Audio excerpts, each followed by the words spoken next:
Hai teman-teman. Jadi di sini saya akan mengerjakan tugas saya pada pertemuan ke-9. Jadi ini adalah kasus atau tugas pertemuan 9. Di sini ada data UNAS, UMPT, TPA, dan variabel Y. Lalu filenya atau datanya kita pindahkan ke aplikasi SPSS.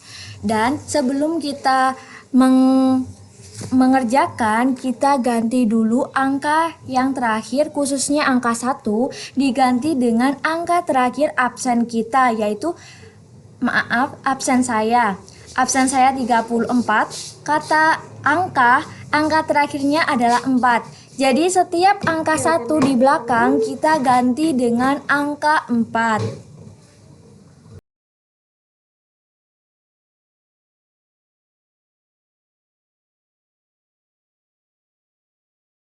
Jika udah diganti semuanya, kita pergi ke analis, lalu kita pilih regression, kita klik linear.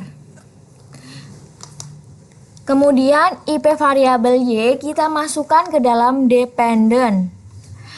Selanjutnya sisanya 3 itu kita masukkan ke dalam independent. Jika sudah selesai, lalu kita klik OK. Jika sudah, muncullah output seperti ini. Di sini ada model summary, ada ANOVA, ada coefficient. Kemudian persamaan regresinya secara lengkap.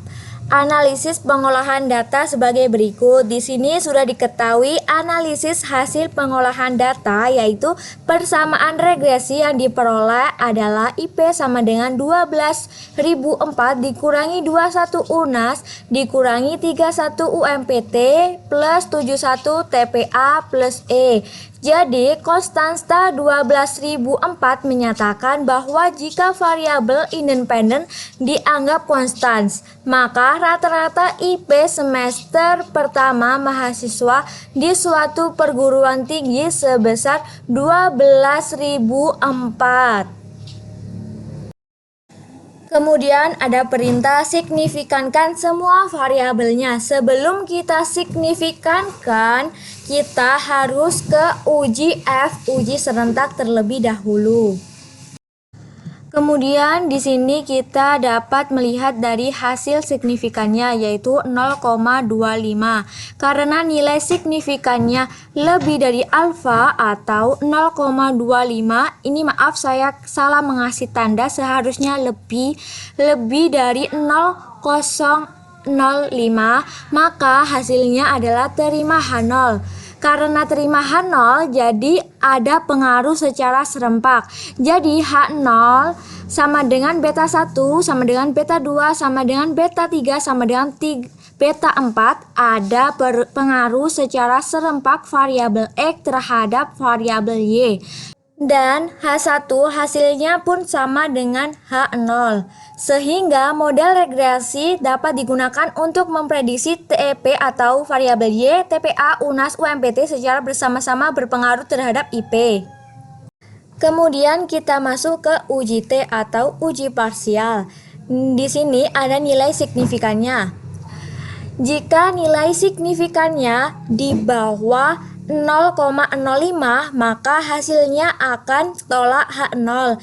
Jika signifikannya di atas 0,05, maka hasilnya terima H0. Kemudian, regresi linear berganda dengan SPSS, kita memakai model summary. Analisis hasil pengolahan data sebagai berikut. Koefisien determinasi R2 atau R2 nilainya 0,217, artinya kemampuan model dalam menerapkan variabel Y adalah sebesar 29,8%. Adjusted R2 sebesar 0,217, artinya 80,7% variabel IP dapat dijelaskan oleh variase keempat variabel independen, sedangkan sisanya 100% dikurangi 21,7% adalah 78,3%, dijelaskan oleh sebab-sebab lain di luar model. Standard Errors of Estimates atau SS sebesar 2,766. Makin kecil nilai SSE akan membuat model regresi semakin tepat dalam memprediksi variabel Y, sedangkan korelasi R nilainya 0,546. Berarti hubungan antara variabel X dengan variabel Y dapat dikatakan hubungan yang kuat.